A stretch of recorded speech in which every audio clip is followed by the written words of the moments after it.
Hello friends, study with BK B77 या चॅनलवर तुमचं सर्वांचं स्वागत आहे. फ्रेंड्स, बघा, अशा प्रकारच्या प्रश्नाचे उत्तर आपण लवकरात लवकर कशा प्रकारे काढायचे ते आपण बघणार आहोत.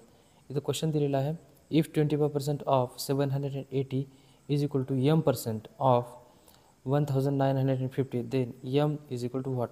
म्हणजे या mची किंमत विचारलेली आहे.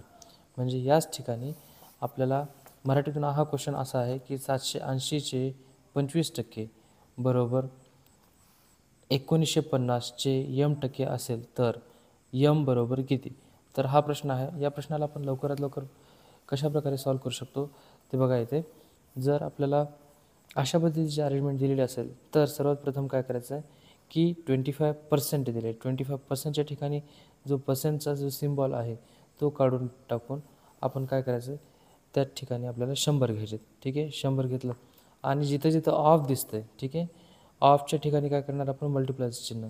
ठीक आहे, ऑफच्या ठिकाणी मल्टिप्लायचं चिन्ह आणि 780ला 80 इज इक्वल टू m%. यमला m% काढून टाकून त्या ठिकाणी 100.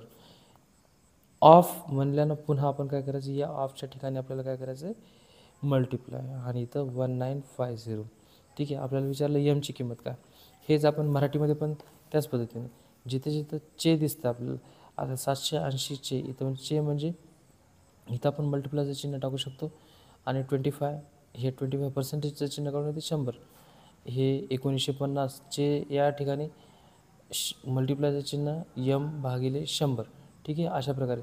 मग आता काय होतं माहिती आहे, जिथं जिथं 100 आलेले आहेत बघा, हे इक्वल टूच्या लेफ्ट साईडला इथं डिवाईडमध्ये आलेलं आहे आणि इक्वल टूच्या राईट साईडला इथे 100 डिवाईडमध्ये आलं आहे. म्हणजे दोघंजण हे काय होतात, कॅन्सल. हे 100 हे 100 डायरेक्टली कॅन्सल होऊन गेले, रद्द होऊन गेले. ठीक आहे, मग आता इथं राहिलं काय की यमची व्हॅल्यू काढायची. यमला आपण जागच्या जागीच ठेवूया. नंतर हे 25ला 25 गुणिले 780ला 80 भागाकार. हे मल्टिप्लायमध्ये जे 1950 आहेत ते इकडले राईट साईडचे जे मल्टिप्लायमधले आहेत ते साईड चेंज करून आपल्याला लेफ्ट साईडला आणायचं आहे. तर काय होईल माहीत आहे, यमला यम राहू द्या. हे राईट साईडची जी व्हॅल्यू आहे ती लेफ्ट साईडला आल्यानंतर ही मल्टिप्लायमधली डिवाईडमध्ये जाईल 1950. ठीक आहे, हा शून्य कटला, हा शून्य कटला. ठीक आहे, 780मधला हा शून्य कटलेला आहे आणि 1950मधला हा शून्य कटलेला आहे. मग आता बघा, सरळ सरळ आपल्याला एक दिसते की इथं युनिट प्लेसला 5-5 दिसत आहेत. तर 5ने इथं भाग जाऊ शकतो. 5-5 25 आणि इथं 5-3 15 आणि इथं उरले 4. 5-9 45.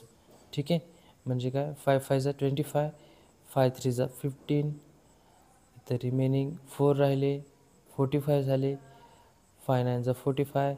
ठीक आहे, 39 झाले. 39 म्हणजे 39, 39 म्हणजे 39, 39 2 78. आता इथं 2 आणि 5 राहिलेले. 2 आणि 5 या दोघांचं जेव्हा मल्टिप्लाय करतो आपण, 5 × 2 इज इक्वल टू m. म्हणजे दोघांचं गुणाकारातलं 10. 10 हे 10% हे m असेल असं उत्तर दाखवतात आहे. हे ऑप्शनमध्ये आहे का बघा, ऑप्शनमध्ये असेल तर हेच आपलं उत्तर आहे. ठीक आहे फ्रेंड्स, अशा प्रकारे या प्रश्नाचं उत्तर आपल्याला भेटलेलं आहे. ठीक आहे फ्रेंड्स, अशाच प्रकारे आपण नवीन नवीन प्रश्नांची उत्तरे लवकरात लवकर काढण्यासाठी छोटे छोटे व्हिडिओ बनवत आहोत. तर हे नेहमी वेगवेगळ्या स्पर्धा परीक्षांमध्ये विचारण्यात येणारे प्रश्न आहेत. तर याच्या खालचे प्रश्न मी दुसऱ्या व्हिडिओमध्ये टाकणार आहे, ते तुम्ही बघून घ्यावेत. Thank you friends. लाईक करा, शेअर करा, सबस्क्राईब करा. Thank you friends.